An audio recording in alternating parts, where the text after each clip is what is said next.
with it. Okay. I'm cool with it. You cool with that? All right, so California Common for our next tasting episode. That'll Yeah. be interesting. All right. Okay, you guys all set for this? Yeah, Yeah. Hey, we're it's an interesting topic to talk about, so that we can cross section a number of different things. okay. Okay. All right. We are live now. We have just hold on. Let me get us a tally, man. Already, we are up to 0 viewers. Nice. Yeah. So first live show. I don't know what we expected, but There's our open. let's kick this thing off. I'll see you guys on the other side.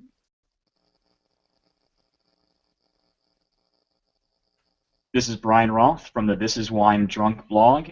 You're listening to the We Like Drinking podcast, where you never drink alone. At the sound of the tone, the official We Like Drinking time will be 5 o'clock. Commence consumption. Thank you for joining us for the We Like Drinking Show, episode 72, live. In this episode, we'll be talking about whales and beer. No, seriously. Edible six-packs, and we have a new contest. So crack open your beer, uncork that wine, and let's get drinking. All right, drinkers, YouTubers that are watching live, how you all doing? Make sure you hit us up in the chat room to let us know who you are, where you are, and what you're drinking, and we'd love to see it there. So episode 72, man, I got to ask you guys, have you guys recovered from episode 71 yet? That was No. pretty intense. That was pretty rough. John just said no. John, do you remember recording episode 71? Good. All right. Now, before we meet our panel tonight, I wanted to take a minute to raise a glass to everyone that's listening right now, and I have a toast. Okay. Thank you for joining us on this drinking frontier. We hope you're enjoying your wine or craft beer. But if it's in America, dump that crap out, or John may leave us to mope and to pout. It's time for me to ask you to make our hearts glow by finding us online and subscribing to the We Like Drinking Show, be it iTunes or Android, Stitcher or Google Play. Subscribe and you'll get the show every Friday. But enough of this nonsense. Let's get on with the show. Jeff's got to tell us all about his Bordeaux. Holy cow, this toast. It's been quite a spectacle. You know John cannot wait to say... Smoked whale testicle. Wow. Hey, cheers. That Cheers. was amazing. Jeff, I can't believe you got your kids to write that for you. That was awesome. Hey, did I hear this right? We're going to be giving stuff away at some point during the show? We're not giving away things today. We're announcing a new contest. Say, that's what I said. So everybody listen. Jeff's going to give you his fortune by the end of this. I'm gonna give away lyrics. I'm gonna drop some mad lyrics to folks for free. That's With awesome. that, let's find out who we're drinking with tonight.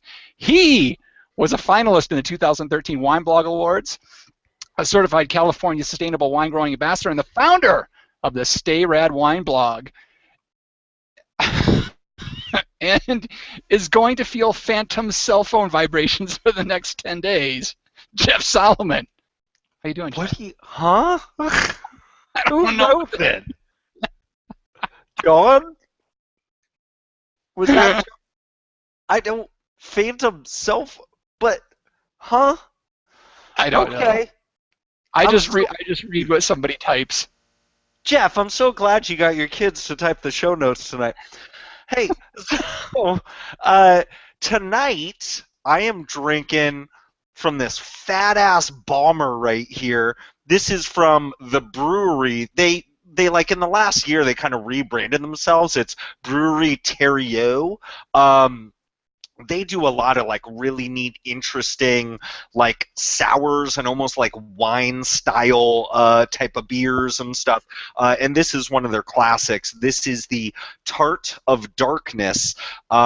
This is their 2016 edition. It's 6.6% alcohol. It's a sour stout aged in oak barrels. You may have kind of heard me like whisper like wow as you were giving the intro because I took my first sip of this. And it's very different from the last time I tried one of these. In the past, the Tart of Darkness has been very like over the top like shock tarts, and this is like chocolate covered sour cherries. Like Ooh. this is Awesome. Holy this crap. is friggin' amazing. I'm Nice.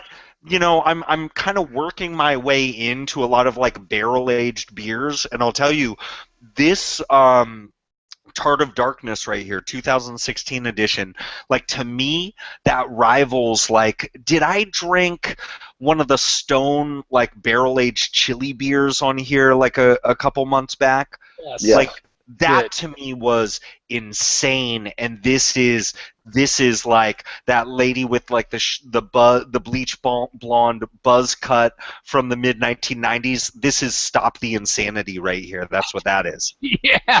You know what I'm talking about? Yes, I do. This is great. Oh man. Awesome. That's very cool. Very, very cool. Hey, in the chat, We Like Drinking just said Jeff S is loving this beer. Yes, I am. All right, let's move on. He's a member of the American Homebrewers Association and the head brewer at Angry Goats Brewery, and he is the most level-headed in the bunch. John Ruyak, how you doing, John? I'm all right. Oh, yeah. Level-headed of the bunch. Does that just mean you have a flat top, or? You know what's really cool is you talked about how that beer changed from the last time you had it, and what's been really cool for us as a brewery, and I hope that our patrons will allow us to keep doing it, is that our beers change on a daily basis. They evolve, and until a new keg goes up and it's been sitting there, our beer really needs 2 weeks in the keg before it really hits its peak. And today we tapped a new pale ale keg and a new porter keg, and they were just, yeah, I didn't take full samples, but they were. It was really neat to see how they changed from the time we first kegged them. So really, folks, if you really want to enjoy beer, you need to like visit your local homebrew, or not your local craft brew establishment and taste the same beer over a couple of days. And it really will, and talk to your brewer about it, because if they're not pasteurizing it, if they're not killing the yeast in the beer, you should see changes in the taste over time. The other thing is, we've got a lot of things going on here at We Like Drinking, and I wanted to give out a shout out to 3 people that are extraordinarily important to our podcast that you guys don't get to listen to on a daily basis, except for one, which is Jeff's wife, Marcy, who gives us a great intro every week. Just, where did she get that voice? And holy shit, I'm a guy, but where did she get that voice? I want it.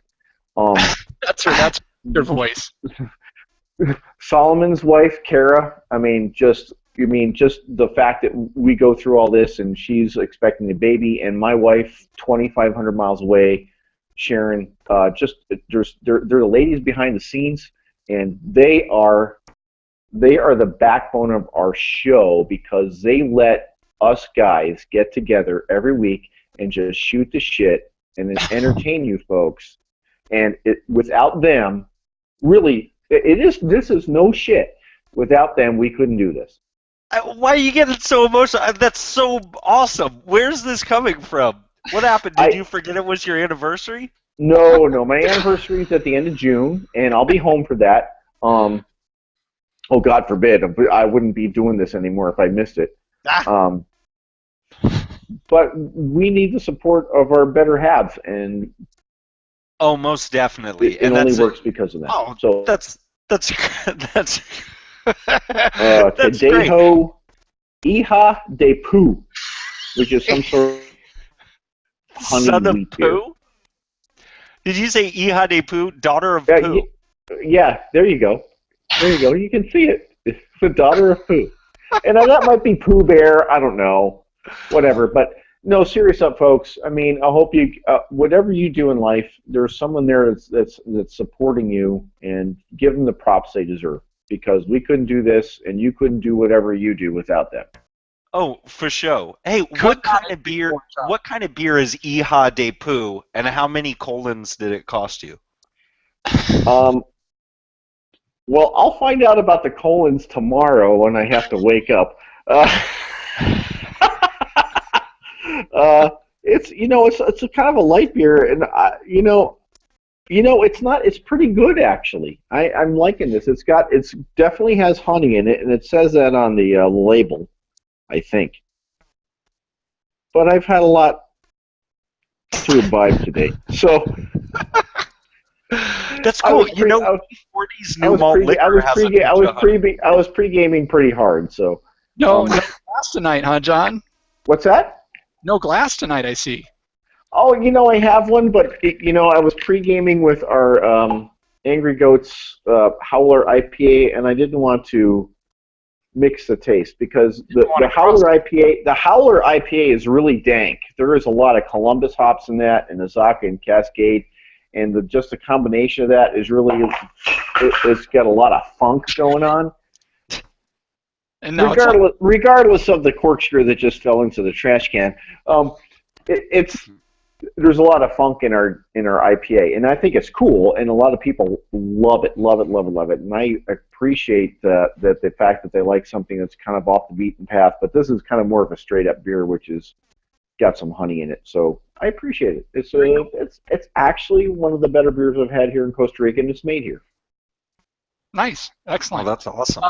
Welcome to the show, John. Hopefully your internet lets you stay with us the whole time. We'll see.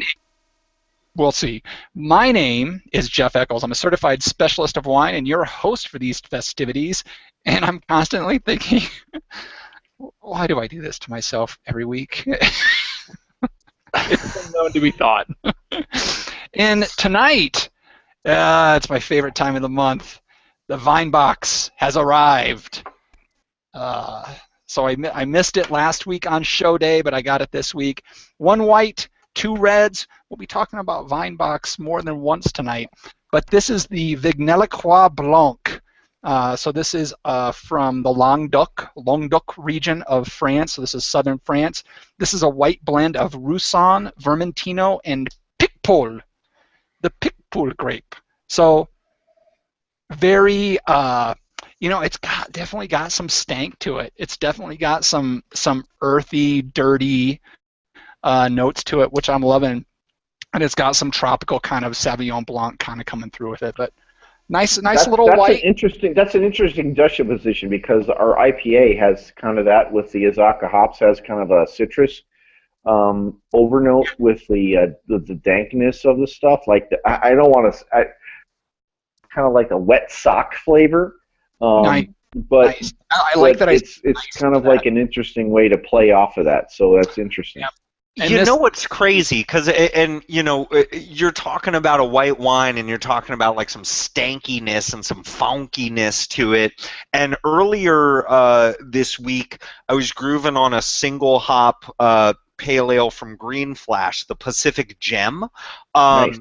And that was brewed with like some like really like rich British malts in it. And I was coming away from it like, because typically, you guys should go back and listen to our Smash tasting because that's really revealing there. But in general, when I think about like single hops and smashes and stuff, I think about stuff that's really like clean and bright.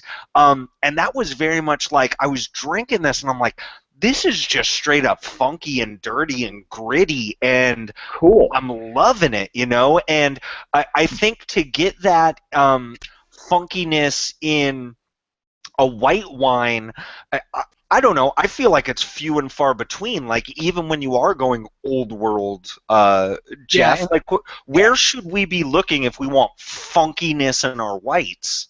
you know, to me, that's a lot of Loire Valley, and here, like in some Languedoc region. And when I say, don't think of this like a old world Pinot that's like real, like undergrowth and just straight up dirt. But for a white, it's kind of dirty. On the palate, it's super citrusy, lemon, lime, a lot of citrus notes coming through. But there's just this unmistakable. It's almost got some it's almost got some stanky weed smell to it. Like a green pepper or some Smells like Colorado. yeah. It's got a little Colorado to it, It smells like the bad kids were hanging out in the bathroom. That's right. Some of that dirty sock that John was mentioning. It's got it all going on the nose. The palate is very clean and citrusy, though. That's nice, though. That's what I really like about how our IPA turned out, is that it's like, whoa, I'm getting all kinds of, like, I don't want to say locker room, but that dirty sock stuff, that oxidized flavor. But then the palate is super clean and just really good with spicy chicken dishes. Yeah. Hey, can I just throw this in since we're talking about our artisanal wares?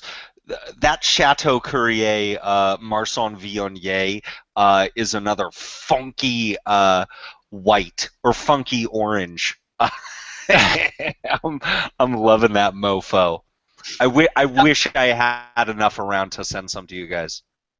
That would be to make a trip down there. And I wish it were legal for me to do that as well. Right. Hey, Solomon, that Green Flash smash, did it have Maris Otter malts in it? They didn't list it. They just said, and I'm certain that there are multiple malts there. They just called them rich British malts. Okay. There's a couple of them that are pretty. There's like a gold, and then Maris Otter is a real famous. Yeah, it was malts. almost, not quite, but almost amber in color and just like dirty and gritty. But it was Cool. Fantastic, man. Awesome. All right, guys. Well, welcome to the show. Now it's going to be time to move into booze news here. I'm kind of excited about it. I'm dropping a new booze news entry or lead in. So the old one was kind of, I didn't like it a whole lot, but this one, all right. Let's move it into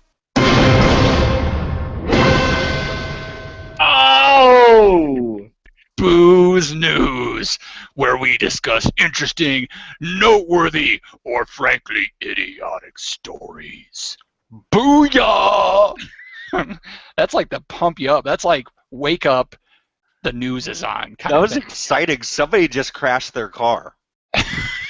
Right. Or either that or Valerie Caruso of the Wide Two Fly podcast fell off the treadmill. One of these weeks, she's actually going to hit up and say she fell off the treadmill. Hey, one of these weeks, you guys aren't going to laugh when I say that, and then I'll stop saying it. All right. So, stories tonight. All right. So, let's start off in Florida, where a brewery in Florida, there is a serious ecological problem that we have with we get our 6-pack of cans, 6-packs of sodas that Jeff just goes through on a weekly basis, and they've got the wrapper, what holds the packs in, right? Yeah. The plastic packs, and it caused a lot of problems. Like you've seen the pictures of the turtles with that's deformed their shell because they crawled into it and got stuck in it. All kinds of animals die from it. So then what we all do, we all start cutting the rings to make it so they don't get stuck in that. And now the animals eat it, and it sits in their insides and tears them apart and kills them. So what are we to do, especially down in Florida? Well, this saltwater brewery in Florida has developed a six-pack holder that's edible. Now, I don't know if it was really edible for us, but I'm going to say it is for right now. But I just was wanting to dip it in some blue cheese dressing. Right? I mean, I'm saying forget the chips, man. It's an all-in-one combo thing here. So it's edible by animals. I'm assuming it's edible by us. It's biodegradable as well. And the cool thing about it, and it's made from spent grains from their actual brewing process. So, if they can get the cost of this down enough, they're probably going to end up saving money over buying the plastic rings. The really cool thing I saw about this is that they're not saying, hey, this is ours and we have it. They're saying, we want everybody in on this. We're saying, That's hey, cool. brewers, we want you in on this because that'll help drive the price down. This should be what everybody's using, is this kind of stuff. And I mean, I wholeheartedly agree with that. And they've got a YouTube video and everything for the Saltwater Brewery editable six-pack rings. Check out our show notes, welikedrinking.com/podcast, to see the link to that video. But I want to get your guys' take on it because I know you got some differing thoughts on this maybe, but what did you guys think about this? I want to hear from John first. I'll go with John first as the brewer. Or I'll go with Jeff first. Hey, I'm sorry. Free option? What's that? Is there a gluten-free option? I don't think so. So all the marine mammals with celiac are just going to be shitting everywhere. But anyways, no, of course, I'm such a huge proponent of this. I got to say, in general, like I think it's weird that any companies, whether it's beer or soda, anybody who's making stuff in cans, why they're still using those plastic rings to begin with. Even if you cut them, and that was the big thing when I was in elementary school, cut your plastic rings. It should have been, don't drink friggin' soda, kids. But the thing is, even if you cut them, you throw it in the trash, a whole bunch of our trash ends up in the ocean. And the thing about plastics in the ocean, whether you're talking about six-pack rings, whether they're cut or not, when you talk about and what drives me so crazy is when you see people let helium balloons up into the air as if magically they're going to disappear. Eventually they pop and they fall back down to the earth, and because the earth is covered with 70% water, it's going to land in the ocean, and then the salt water rubs all of the ink out of that balloon, and it becomes clear thing. It becomes clear. The thing about these clear plastics is when they're floating around the ocean, they look like jellyfish. And there are several marine mammals that feed a whole lot on those jellyfish, and they eat them, and they choke on them, and they die. And I really wish that in general, whether you're using the edible rings, which I think is nice, but again, I feel bad for the gluten-free marine life.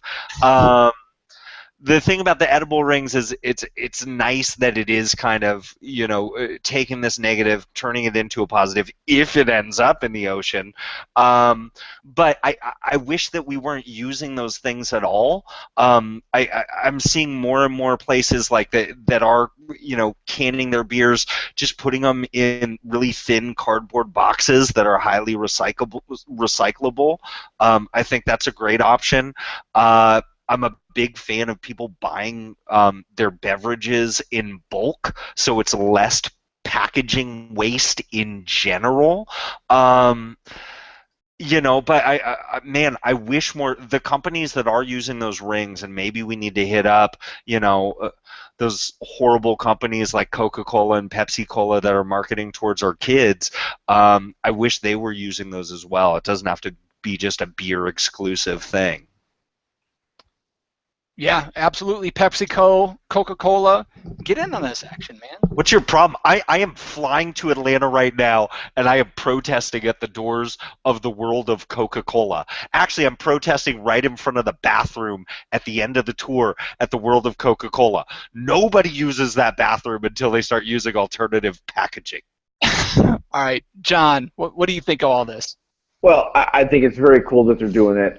It's not just marine mammals, but there's a marine reptile that feeds exclusively on jellyfish, and that's the leatherback turtle, and it's the largest living turtle in the world, and they grow up to 8 feet long, and they eat only jellyfish. So yes, they are being affected by floating plastic that they ingest and cannot digest and can't pass through their systems and eventually kill them.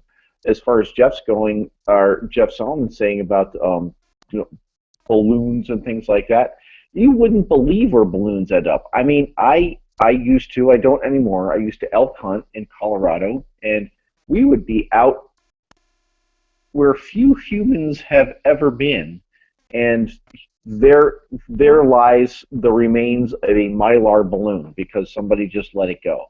So, folks, don't do that. Those Mylar balloons will be here like till the earth ends. Exactly. I mean, and Jeff. I mean, I've been a lot of places where people just, I think, have never been, and I go out there and I find trash. I find Mylar balloons in the middle of the desert, in mountain valleys, in places that you just never think a human would ever be, and our impact just shows up in these places. So, folks, make your balloons out of this digestible six-pack. Yes, dude, I'd be down with that. And you know how a lot of the packing peanuts have been converted stuff. to like Did they give you any indication about how long these things actually last in the environment in the article? I did. No, they did not. I would imagine if they're edible that they're also like water soluble and they start to break down pretty quickly. But like that's the thing, like and I'd imagine, like I was saying, like, you're finding packing peanuts now that are composed of starch, where if you just put them in water, they just, it dissolves right. Sugar water, and then Pepsi Cola just, recycles that crap and feeds it to your children. I mean, they just bring it full circle. I mean, it's a circle. That's what I'm saying. The circle of life. So yeah, definitely check this out. It's a pretty cool little video. It kind of gives them some insight. Gives you some insight into where they're coming from with it. Shows some of the impact that the plastics have if you haven't seen that in the past. And I have seen it. If anybody, I've seen fish. I've caught fish in a lake that I used to live on with a six-pack around its neck. I've seen ducks flying around with six-pack holders around their neck. It's sad, folks. If you're going to do that stuff, throw them out to begin with in a recyclable, in a container that's going to keep it away from animals. And,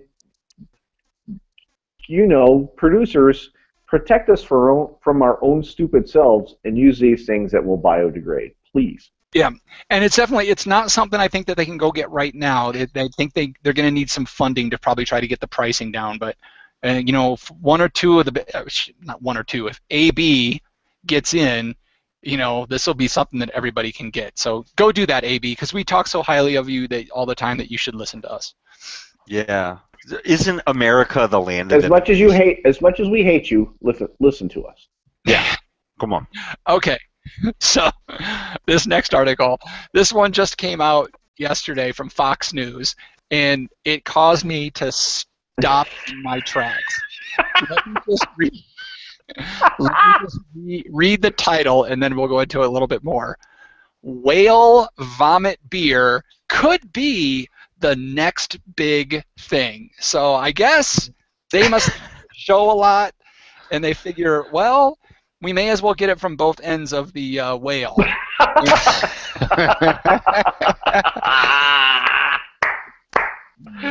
So, from both ends of the earth, because this is coming from Australia, and it is from the Robe Town Brewery, and this is the Moby Dick Ambergris Ale. And ambergris, and it's ambergris or ambergris. I've heard it pronounced a couple of different ways. But this is a substance, a mucus-like substance that collects in the intestines of sperm whales. And when the sperm whale dies, it purges this from its body. One big chunk of pungent, musky.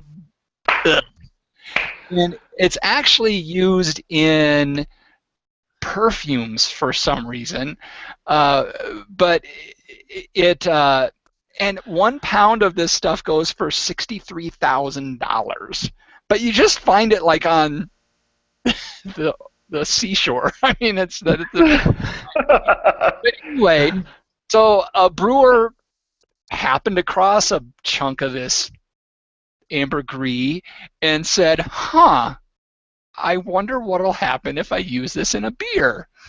And so, apparently, it's a little pungent. It makes it a little spicy. It makes it a little stinky. So it seems like it's right in line with what we like.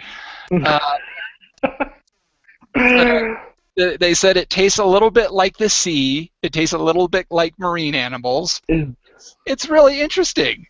Somebody called it surprisingly sweet, and some just said it was absolutely disgusting. So, I mean, obviously, I think this fits in with our show. So I the Moby Dick Ambergris. I love that they show, like, you see pictures of people who found this on the beach, and it's weird because, I mean, they talk about it as like being like this whale vomit, but it almost looks like it almost looks like a solid, like what I would envision a whale testicle to look like. Honestly, Right. it looks like a big old like football of just impacted whale mucus. I'd imagine they shave it like truffles on like pizza.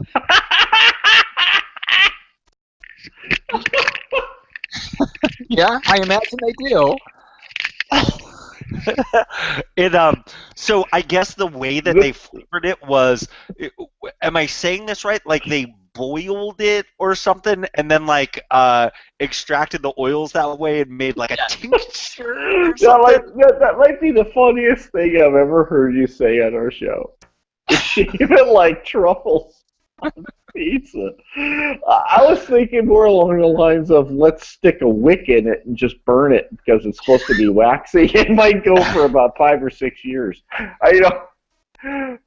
Oh, holy crap. So you guys going to be cruising the waters, John, looking for some ambergris? Yeah. I'll be out on the boat tomorrow.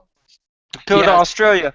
Good day, mate. Shrimp on the barbie. Whale vomit. Yes. What he said about it was a relatively fresh piece, quite a piece.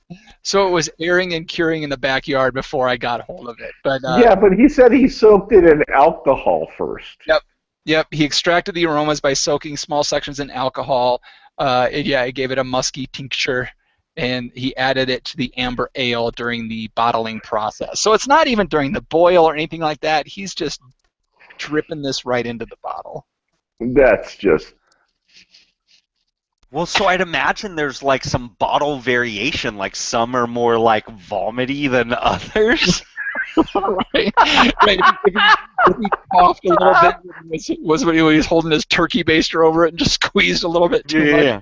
Sometimes he forgets, like, John, you ever done that when you're like filling bottles and you forgot that you already filled one of the bottles and you go back to it and it just like pours over? I'm certain there's one that has like a double, nay, a quadruple dose of whale vomit tincture in it. Well, I'm just concerned that especially for the smoked whale testicles, that you get too much of a salty flavor. But anyway, That is, wow, that's crazy. It's crazy that, so this is made in Australia, so we had to go to the southern hemisphere to get the vomit, and then we go to the northern hemisphere to get the testicles.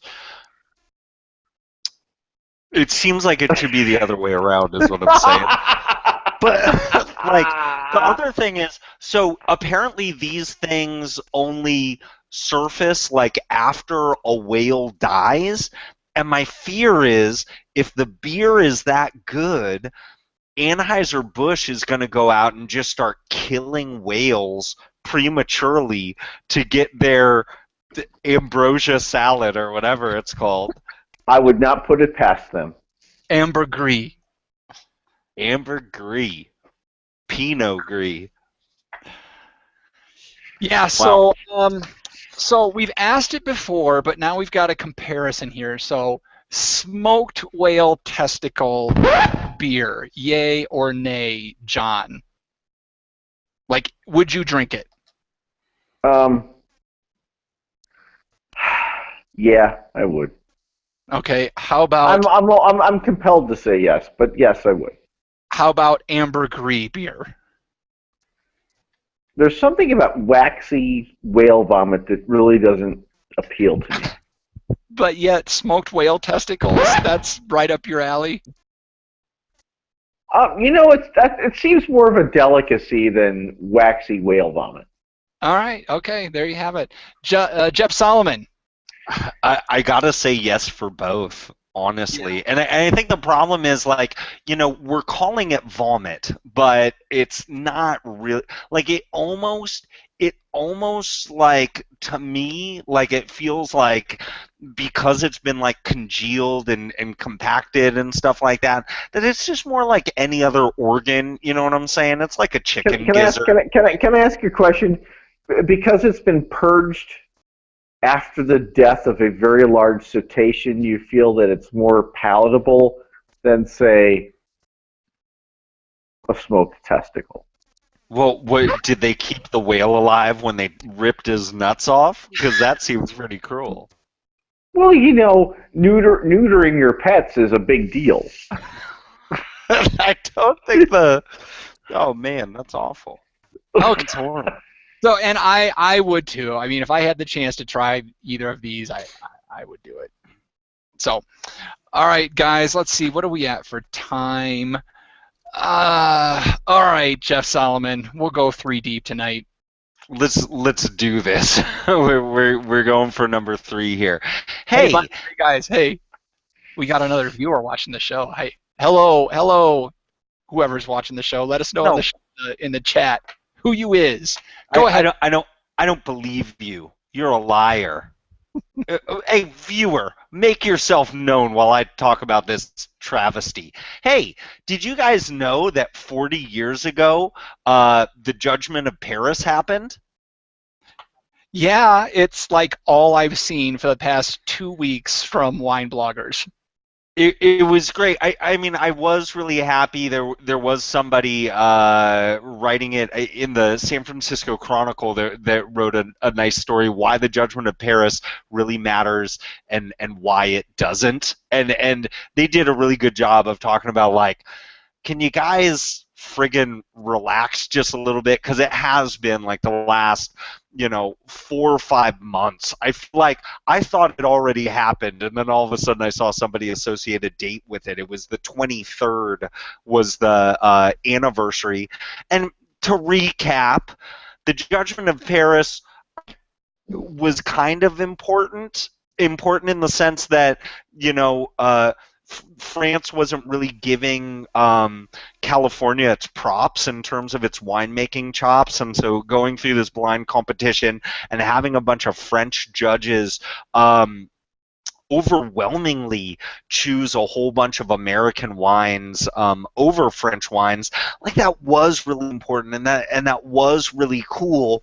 I'm just kind of tired of hearing it, like, it's just kind of like, all right, I'm over it. Like, for me, the Judgment of Paris is one of those things where I think when you first really start to get into wines, and especially wines of California and of Bordeaux and of Burgundy, I think it's a neat little story to get into.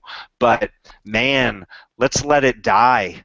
Let's let it die. Right. That's what I say. You don't need to hear that it's been 41 years since the Judgment of Paris, and then 42 years, and it's this ongoing thing that you see, and I'm sure you see it in beer blogs and in other blogs out there. But when these things come around, like today, by the way, guys, happy hashtag National Wine Day on the day that we're recording here. Yeah, there you go. These things come around. You see, and I get it, because a lot of times, it's tough to come up with things to write about. But if you see somebody write an article about, okay, it's 40 years since the Judgment of Paris, kind of say, okay, somebody's written about it. I don't need to go write about it now, as opposed to today. Yeah. Where, like, every third wine blogger is writing about the same thing and giving us their opinion on it, which is cool and all, and your followers probably like that. But when you follow a lot of people, it gets old quick to see the same theme coming from everybody. And I realize I'm bashing my friends and bashing, colleagues of ours, Jeff Solomon, but we see it in a lot of different themes that come up. Yeah, I will say, everybody go read the book Judgment of Paris, and then just don't worry about it. I think it was interesting. So in the article that I read on the San Francisco Chronicle, that was kind of ripping on it, but also like paying homage as well. I think it is important that a lot of the key players, like Mike Gergich, who was making the Chardonnay for Chateau Montelena, and I'm sorry, the winemaker for Stag's Leap, is it Tildeschi is his last name? Like, Yes. Something like that. I'm sure I'm getting that wrong. But, like, those guys are still alive right now. They probably won't be around for the 50th. So, I mean, it's important in that sense. But those guys have already said everything that they need to say about it. Like, I don't need to see another interview with them. Like, so what was it like 40 years ago? You Right. know? Did you have any idea the impact it would? Yeah. Okay, so cool story, bro. Love to hear about it. Let's move on. All right, just because we went through, or John, did you have any comments on the Judgment of Paris 40-year anniversary? Not really. I mean, it's just really opened everybody's eyes to, and it's been a long, long time, but. And I mean, it was a huge deal when it happened. It was a huge deal. It was a real feather in our cap as American wine makers. I mean, we don't make wine ourselves, but I mean, come on. I mean, it's a real big feather in our cap for sure. Yeah, and it definitely sparked a movement. I mean, Time did a write-up on it. I think 60 Minutes did a piece on it back in the day, and it really turned the corner for people taking an interest in California wine. But we all know that. Well, because it's been 40 years hence. I mean, right. I mean, for us, it's all in the rearview mirror. I mean, we're reaping the benefits of that. I think we should be grateful for it, but I don't think it's anything we need to. I don't know, raise a flag to. I mean, it is important. By the way, but since we're talking about California wine, I have moved on to the Vignelle Croix Rouge, a Grenache, Syrah, and Carignan red. Oh, in your okay, very, very nice. In my vine box. It's also dirty and stanky, but this one has a lot more tannins to it, and it's holding together. It's delicious, I will say. Yeah, when I think about California wines, I think about a French Grenache Syrah Mourvedre blend. Totally. What the heck is wrong with you? I mean, they are Vinebox is based in San Francisco, and they will have a packing facility in California soon. So And Jeff there's Solomon will do everything he can to tour that facility. Let me just. I'm gonna come out. What do you call the thing like that holds all the bullets? Like is a bandolier? I'm gonna have one of those of just like Nice. those Nice. Test little tube. test tubes. Yes. Okay, first I want to say to Mike from Tulsa, I apologize, but we're going to have to skip Ask the Panel this evening because we have to move into What's Up. So what do you have your eyes on, or what do you have coming up? Jeff, the king of all wine media, Solomon. Hey, so I'm sorry, I just saw who was in the chat right now. It's your mom. Hey, so, hi, Mom. Annette.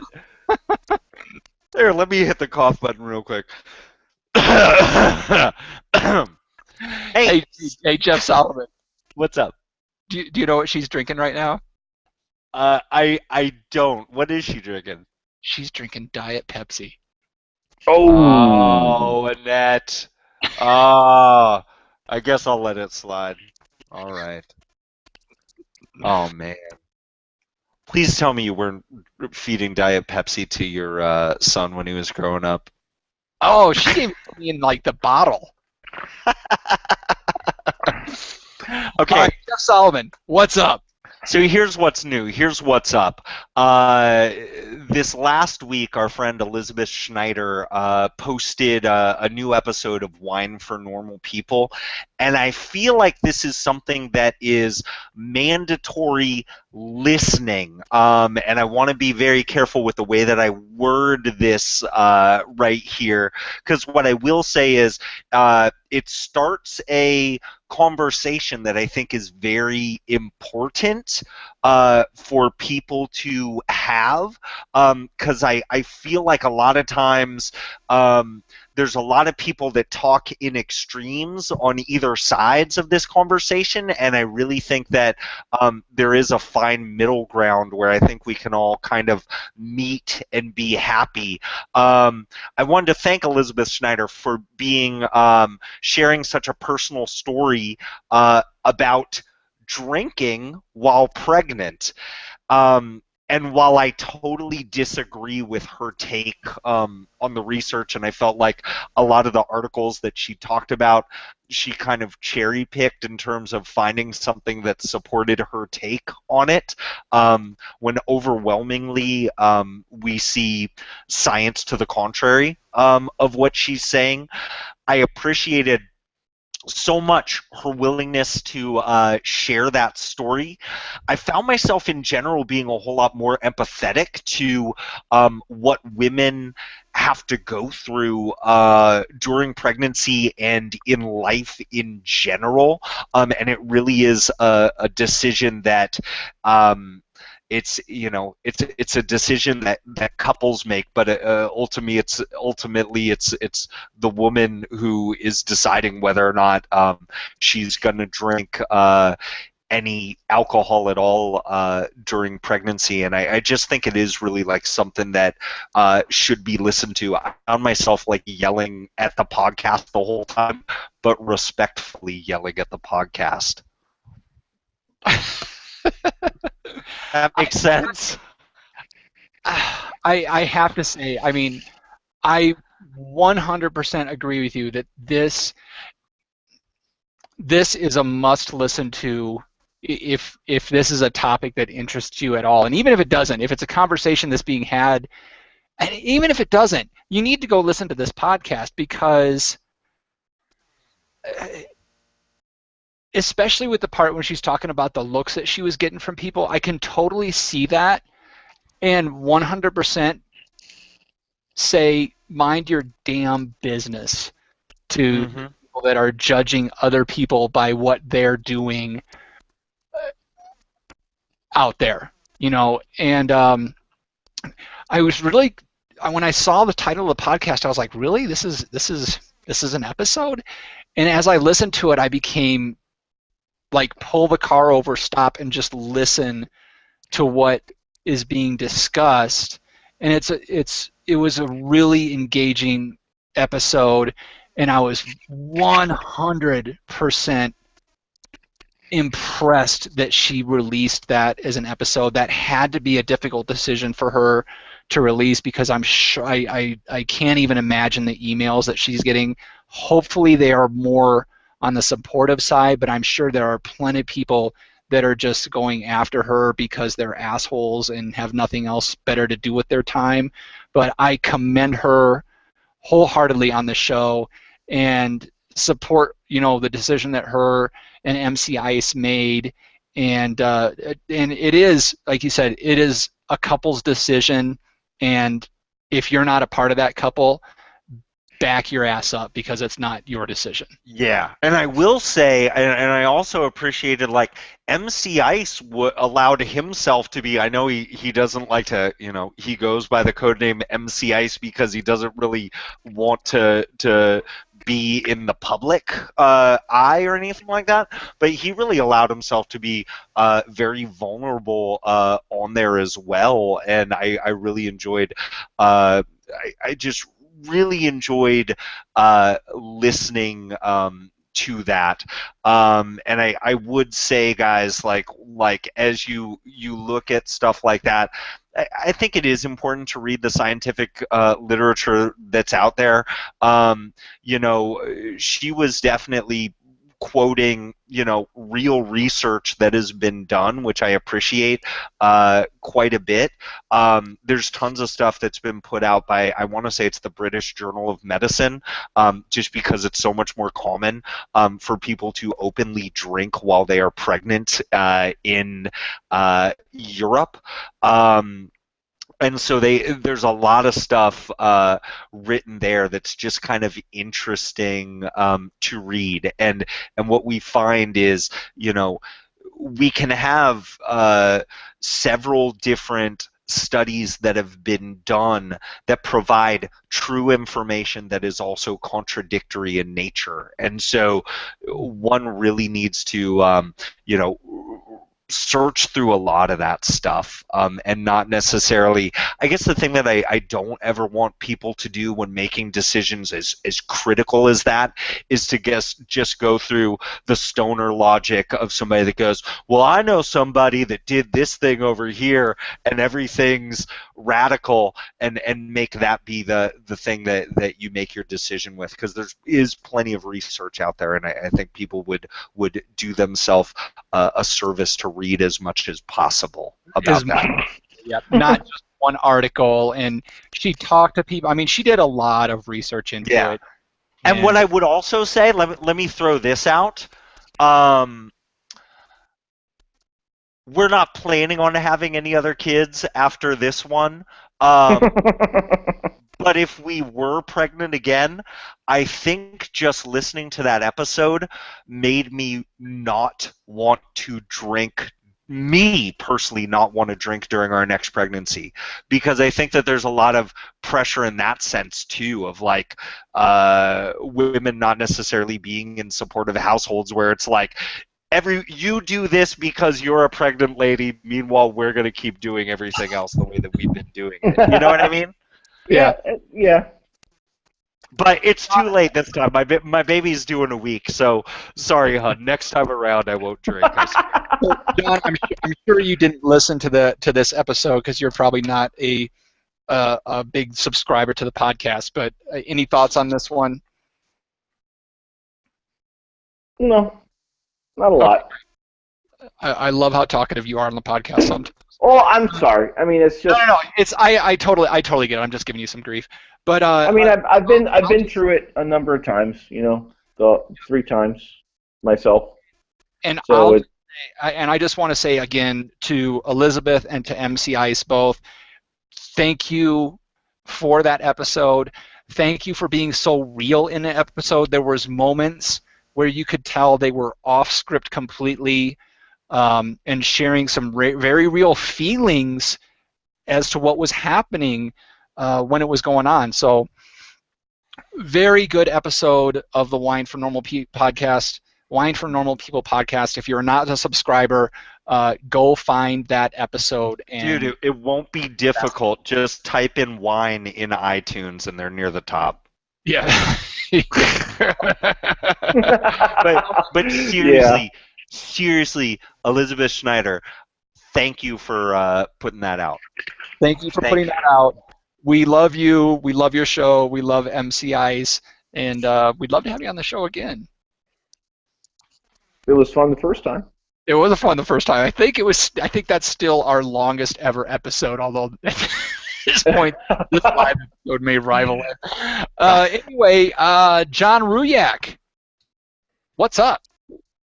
Well, there is an America's wide beer contest per se, and we're looking into submitting several of our offerings to that. The judging will take place in Brazil shortly after the Olympics, and there is an entity here in Costa Rica that will facilitate our submissions. So we're in contact with them. We're actually changing our procurement of raw ingredients through this entity, and I'll let you know how that goes as time goes on. But we're looking into submitting our porter and our IPA to this competition that encompasses all breweries within the Western Hemisphere. So that's pretty cool for us. Nice. Very cool. When would that? Shortly after the Olympics, you said? Well, the submissions have to be in by August 7th to your sponsorship, which will happen within Costa Rica, and the beer will be submitted for judging towards the end of August of this year, and the tastings will happen in Sao Paulo, Brazil, in the beginning of September. Okay. And There would you you go. be making the trip down for that? Boy, would that be cool, but probably not. I mean, okay. well, think of Sao Paulo's a mess. I'd love to go to Brazil, but it would be for I would not want to be in the metropolitan setting, given my avocations for herpetology. I'd like to be outside of the city. I mean, it's really cool to be there for the brewing competition, but that's with, gee whiz, I think there's a potential for 5,500 different brewery entries with up to 3 entries per piece, which is 16,500 different labels. So it would it would just be outside of all common sense to really go to that, but it'd be neat. I mean, it'd be, maybe a couple of years down the road, we'll see. I mean, we're still getting our feet wet, but I think if you're not green, you're not growing. If you're green, you're growing. If you're ripe, you start to rot. So we always strive here to improve what we do, but I think our porter stands up to anybody's. So we're going to definitely submit that, and we'll see what goes from there. Excellent. And I'm gonna see if I can become a judge for this competition. I've judged chicken wing contests before. I've judged podcast awards before, and I think I can be a beer judge. If it's anything like being a podcast award judge, it's not. They don't really, they're not really looking for anyone with a particular set of skills. So I'm down. BJCP judges go through a shitload of style qualification. I mean, it is no joke. Those dudes are. You want to talk about beer geeks? Those guys are beer geeks. They know You know, they can pick out nuances that, I mean, you talk about wine stuff. They're off the charts. Those guys. Yeah, Steve Stowell from we had a guest on the show. He is a BC. What is it? BJCP? BJCP. Yeah, Brew Judge Certification Program.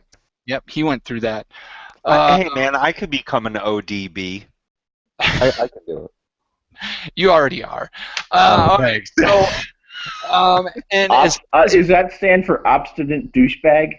Old dirty bastard. Yeah. All right. So I have an announcement as well. You guys,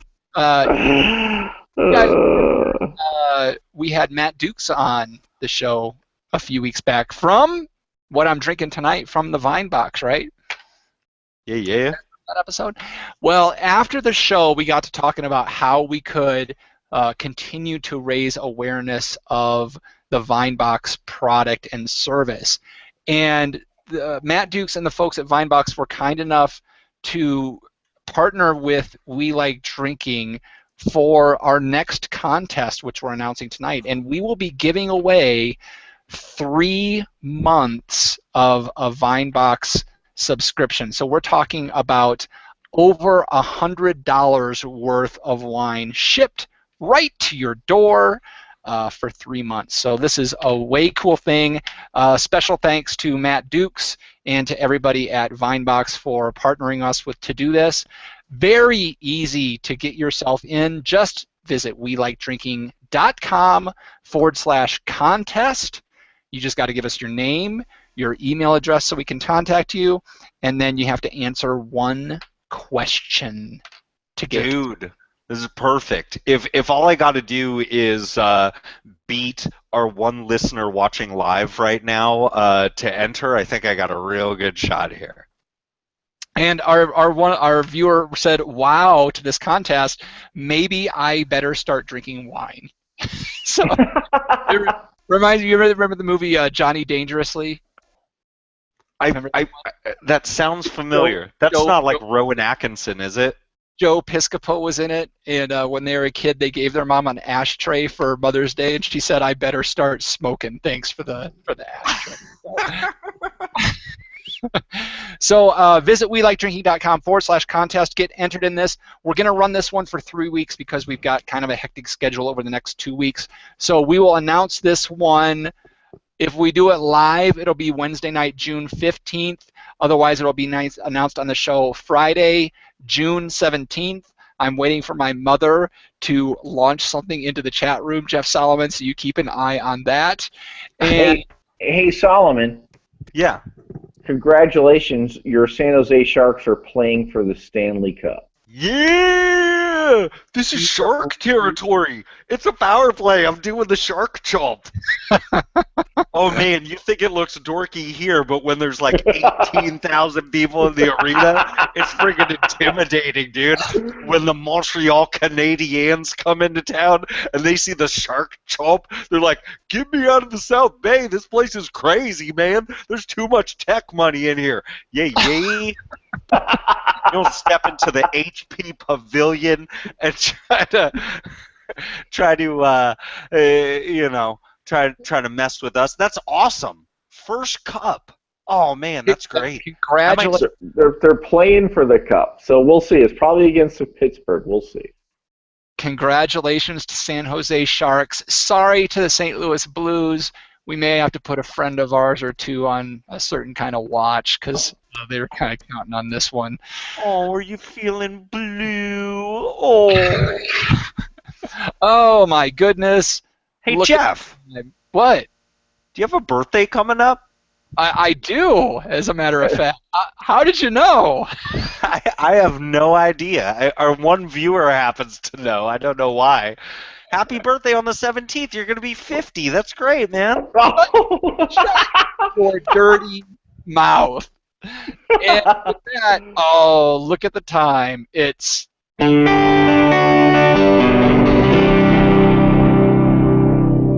last call. That's right. Time to clean house and lock the doors. Jeff Solomon. Hey, follow me on Instagram and Twitter at Jeff is Rad. Oh, no, that's not it. I'm sorry. Hey, forget. You know, we have a lot of fun on the show. But seriously, we'd love to meet up with you guys when we're not recording too. We're super active on Facebook and Instagram. Just hit us up at We Like Drinking. And we are on Twitter at We Like Drinking 1. That's the numeral 1. That's Yeah. right. And look, we know you've got an opinion on this show. If you are still listening to this or watching it, you've got an opinion. So what we need you to do is go find your iTunes account, go find We Like Drinking. You've already subscribed. Now hit that 5 stars, leave us a review, tell us what we're doing right, tell us what we're doing wrong. We'll read it on the air, and if we can find you, we'll get you some stuff. It's that simple.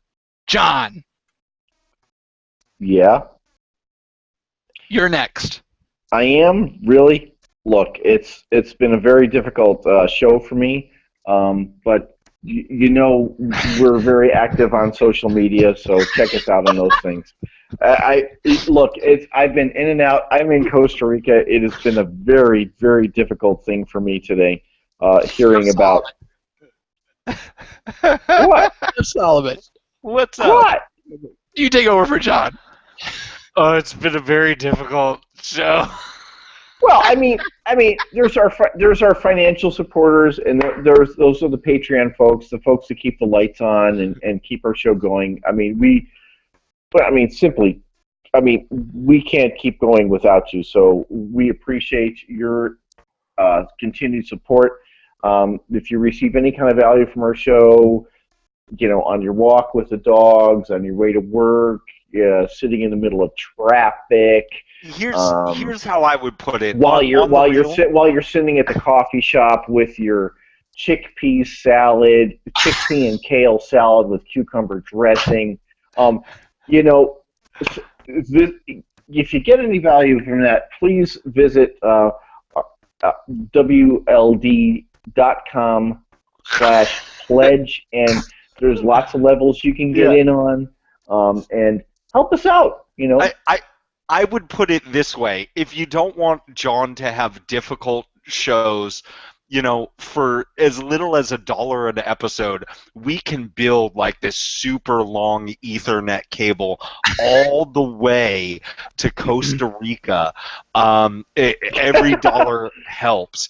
Oh my it's gosh. WeLikeDrinking.com/pledge. That's right. Now, That's correct. I'm sorry, folks. It's been a nightmare for the last 3 days, and I apologize for that. And so. it's all good and you're good, brother. Now, you've heard a lot of different ways that you can help us out. We hope you will take one of those actions or more, but now... No one seemed to care about the chickpea and kale salad. I liked it. No, that sounded delicious. Now, we encourage you to take at least one of these actions. It's time for another round of... Wait, who subscribed? Where I take a quote from someone fictional or non-fictional and twist it around to relate to our podcast somehow. All right, guys, it's a good one tonight. All right, I'm going to say this. When we get done, viewer, you've got 10 seconds to chime in before these guys say what the movie is. So get your brain warmed up, because here it comes. We could stay up late swapping manly stories, listening to the We Like Drinking podcast, and in the morning, I'm making waffles. All right, so... I got it. There's like a 10-second delay for everybody that's watching us live. Is that like Zach and Miri makes a porno? What? I was going to say Brokeback Mountain. Right, that was insensitive of me. I'm sorry. I'm not cisgendered.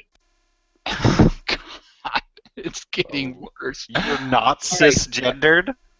I never knew, All right, John. guys. So what's your take? Do you know what movie John, do you know what movie this is? I have no clue. Jeff Solomon, save us. Seriously, like I was, I don't know. I just envisioning two cowboys camping out. You don't know What? That's all I think about. all day long, all day, every day. Yeah, it's been a rough show. All right, Jeff, do you know this one? No, I seriously don't. Oh, okay. All right, I thought you did. This is from the movie Shrek. Come on, I don't watch Really? that garbage. What? Oh, come on! It's a classic. I'm sorry I missed it. Oh, it's a classic. It's so classic, man. It's so classic. Smash Mouth is on the soundtrack. So classic. Those are some chill bros from San Jose. I remember I used to work at a record store in San Jose, and no joke, man. The guys from Smash Mouth would come in, they'd go to the rock section, and they'd start walking around like the S section, like looking at how many CDs that they sold. And it's like, come on, you squares, get out of here. Moving on. When I saw her face, Likes the social media. In case our listeners want to find their favorite panel members online, where can they find you guys, Jeff Solomon? Hey, we have a lot of fun on the show. Follow me on Instagram and Twitter at Jeff is Rad. I'm on Untapped as the king of all wine media. And watch my Stay Rad Wine Blog TV videos on YouTube and StayRadWineblog.com. John Ruyak? Hey, follow me on Untapped as Brewhack. I'm getting pretty close to 600, so there you go. The Vivino stuff, yeah, I'm getting caught up on it, but also check out our Angry Goats Brewery CR on Facebook. And you might get some 2-for-1 deals. And Instagram. Check them out on Instagram as well. You can also find me on Twitter, Vivino, and Untapped, all at Jeff Eccles. You can also find the show notes for this episode with all the links to the stories or mentions we had at welikedrinking.com/podcast. Whew! Okay, panel. Episodes have been getting long lately, so let's get through it. Let's take one last trip around the table and get some final thoughts before we shut off the lights. John Ruyak. Technology sucks. Very well put. Jeff Solomon? Hey, so now that the summertime's coming around and I'm going to have all this extra time, I'm getting back to brewing, but I wanted to do something a little bit different. I will be brewing with yeast harvested from the armpit hair of a whale. Would that be the right flipper or the left flipper? I was going to go dorsal fin. Don't whales have belly buttons? They do, and they should. Maybe I'll dig up a Basilosaurus fossil and I'll use their hip bones and kneecaps. There you go. I think some whale belly button lit would be great. All right, and I'll just say, with that, thanks again for joining us at the We Like Drinking podcast, where you'll never drink alone. Thanks for watching, Mom. Did we do this live? Yeah, we do this. Well, welcome to the show, John.